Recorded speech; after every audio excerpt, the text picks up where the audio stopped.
দুর্নীতি দমন কমিশনের প্রধান কার্যালয়ে আজ থেকে অফিস শুরু করেছেন নবনিযুক্ত চেয়ারম্যান বিচারপতি এ.কে.এম. আসাদুজ্জামান সহ দুই কমিশনার।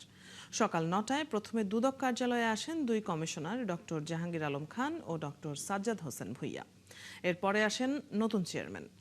এর আগে মঙ্গলবার সচিবালয়ের মন্ত্রিপরিষদ বিভাগে আনুষ্ঠানিকভাবে যোগদান করেন নতুন কমিশনের ৩ সদস্য।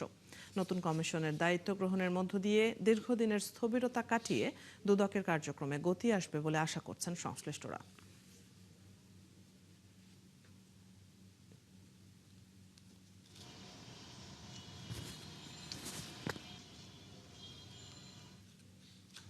এ নিয়ে আরো খবর জানাতে দুদক থেকে যুক্ত হচ্ছেন সহকর্মী ইমতিয়াজ সনি। সনি, দুদকে আজ দায়িত্বের প্রথম দিন তাদের, তো কতটা কর্মব্যস্ত দিন কাটাচ্ছেন তারা, আর দুদককে আরো গতিশীল করতে কি পদক্ষেপ নেবেন তারা, কিছু জানিয়েছেন কি?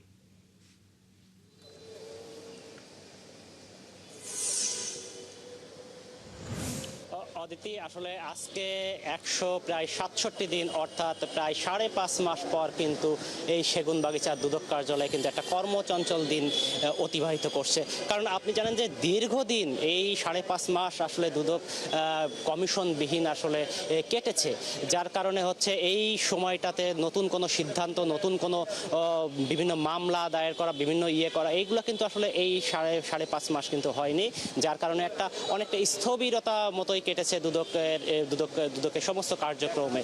যার কারণে শুধুমাত্র বিগত যেই কমিশন ছিল সেই কমিশনের সিদ্ধান্তের রুটিন ওয়ার্কগুলোই করে গেছে এই ৫.৫ মাস। কিন্তু গতকালকে আপনি জানেন সচিবালয়, যেটা বললেন আপনি, সচিবালয় দুদক কমিশনার সহ চেয়ারম্যান সহ তারা যোগদানের পর আজ প্রথম কর্মদিবস হিসেবে তারা অফিস করতে এসেছেন।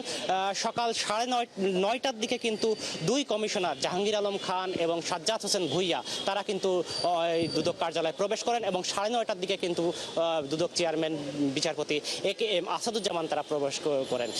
এর কারণে কিন্তু এই যে তারা আজকে এখন তারা বিভিন্ন দুদকের কর্মকর্তা কর্মচারী সহ নানা দপ্তরের যারা কর্মকর্তা রয়েছে তাদের সাথে এখন পরিচিত পর্ব চলছে। আমরা যতটুকু জেনেছি তারা এখন ভেতরে তাদের সাথে বিভিন্ন বিষয়ে তাদের বৈঠক করছে এবং আজকে পরিচিতর পর হয়তো গণমাধ্যমের সাথে কথা বলবেন বলেও আমরা জানতে পেরেছি। আগামীকাল এই কমিশন কিন্তু জাতীয় স্মৃতিসৌধে ফুল দিয়ে তাদের কার্যক্রম পূর্ণদমে শুরু করবে। তো আজকের এই ঘটনার এরপর থেকে কিন্তু এই দুদকে কিন্তু নতুন নতুন বিভিন্ন, আপনি জানেন যে প্রতিদিনই সারা দেশ থেকে বিভিন্ন অভিযোগ এসে কিন্তু এখানে জমা হয়, কিন্তু কমিশন না থাকার কারণে সেই সব অভিযোগের বিষয়ে কোনো অনুসন্ধান বা কোনো সিদ্ধান্ত নেওয়া হয়নি। যার কারণে আজকে থেকে কিন্তু এই সমস্ত চিঠি, বিভিন্ন অনুসন্ধান সহ বিভিন্ন বিষয়ের আজকে থেকে এই সিদ্ধান্ত গ্রহণ করা হবে এবং পরবর্তীতে দুদকের কর্মকর্তারা সেই সিদ্ধান্ত বাস্তবায়নের কাজ করবে। যার কারণে দুদক সংশ্লিষ্টরা মনে করছেন এবং দুদক সচিব সাইদুর রহমান খান আমাদেরকে জানিয়েছিলেন যে আসলে এই দুদকের যে কমিশন গঠনের পর আগামীতে আসলে কর্মচঞ্চল ফিরে পাবে এবং দুদক তার নিজস্ব গতিতে আসলে চলতে পারবে এবং আগামীতে আরও অনেক বড় বড় ঘটনার অনুসন্ধানের বিষয়েও তারা গুরুত্বপূর্ণ ভূমিকা রাখবে বলে গতকালকে আমাদেরকে দুদক সচিব সাইদুর রহমান খান জানিয়েছিলেন। তো অদিতি, এই ছিল আমার কাছে সর্বশেষ দুদক থেকে।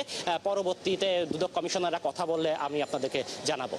নিশ্চয়ই, অনেক ধন্যবাদ সনি আপনার কাছ থেকে। আমরা দুদকের আজকের কার্যক্রম এবং নতুন কর্মকর্তাদের নানান কর্মসূচি সম্পর্কে জেনে নিচ্ছিলাম। দর্শক, সহকর্মী ইমতিয়াজ সনি এতক্ষণ যুক্ত ছিলেন আমাদের সাথে।